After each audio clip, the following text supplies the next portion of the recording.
मौसम देखकर लग रहा था कि बारिश बस होने वाली है, लेकिन बारिश होगी या नहीं ये तो भगवान ही जाने। हाँ, इतना ज़रूर था कि मौसम इतना शानदार था कि घर में बैठने का मन ही नहीं कर रहा था। तो सोचा चलो आज खेतों की हरियाली के बीच लंबा सफ़र किया जाए। और इस सफ़र में एक ऐसी चीज़ भी देखने को मिली जिसकी सच्चाई जानने के लिए मैं काफ़ी देर तक घूमता रहा।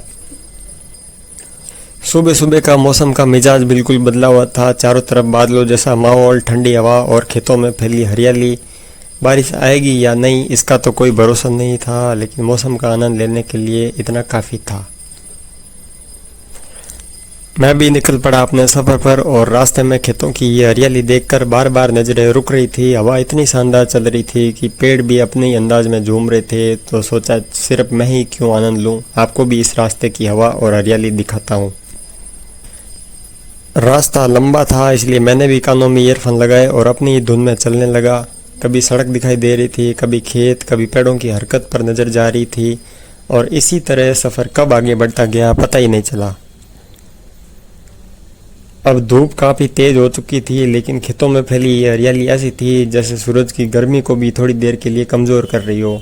जहाँ नज़र जाती हर तरफ फसल ही फसल दिखाई दे रही थी। और आज फिर एक खेत में ट्रैक्टर लगा हुआ था।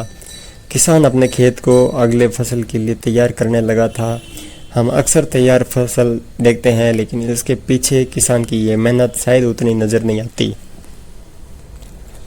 खेतों को देखते देखते मेरा सफ़र आखिरकार बाजार तक पहुंच गया और यहाँ पहुंचते ही एक फिर ट्रैक्टर नज़र आया। वो शायद अपने अगले सफ़र पर निकलने की तैयारी में था। आगे बढ़ा तो देखा कि सब्जी का मार्केट भी लगना चालू हो गया था। सुबह की शांति अब धीरे धीरे बाजार में हलचल बदल रही थी।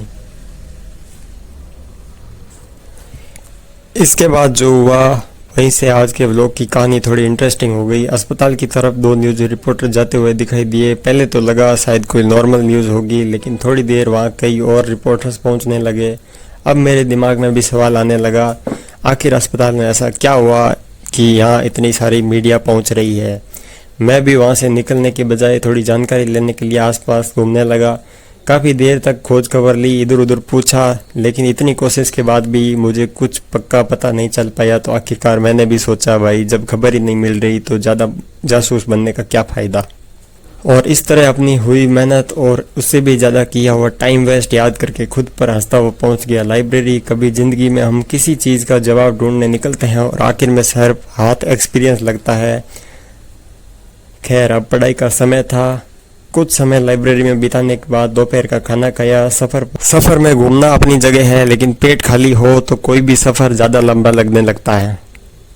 शाम होते होते वापस रास्ते पर निकला। वहाँ पर एक जेसीबी लगी हुई थी, कुछ काम चल रहा था, पता नहीं क्या चल रहा था, लेकिन शाम के समय सड़क के किनारे चलती जेसीबी का अपना ही अलग सीन बन रहा था। थोड़ा और आगे बढ़ा तो देखा कि काफ़ी लोग शाम के समय सब्जियां खरीदने में लगे हुए थे। मैंने भी सोचा चलो आज सब्जी ले ही लेते हैं, लेकिन फिर याद आया भाई जेब में कुछ ही नहीं है। तो लेकिन आज के पूरे सफ़र में सबसे ज़्यादा रुकने पर मजबूर करने वाला सीन यहाँ मिला। एक छोटा सा बच्चा अपने खेल में पूरी तरह खोया हुआ था। उसे देखकर लगा शायद ज़िंदगी का सबसे खूबसूरत दौर यही होता है। न कोई टेंशन, न भविष्य की चिंता, न किसी चीज़ को साबित करने की ज़रूरत, बस अपना खेल और अपनी ही दुनिया।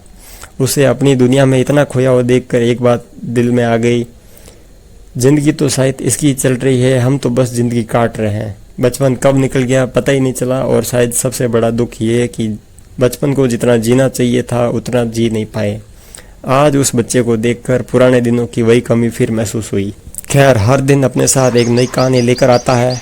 इसी के साथ आज का दिन और व्लॉग यहीं ख़त्म करते हैं। मिलते हैं आपसे कल एक नई जगह, नई कहानी और नए सफ़र के साथ। तब तक अपना ख्याल रखिए और ज़िंदगी को सिर्फ काटिए मत, थोड़ा जीना भी मत भूलिए।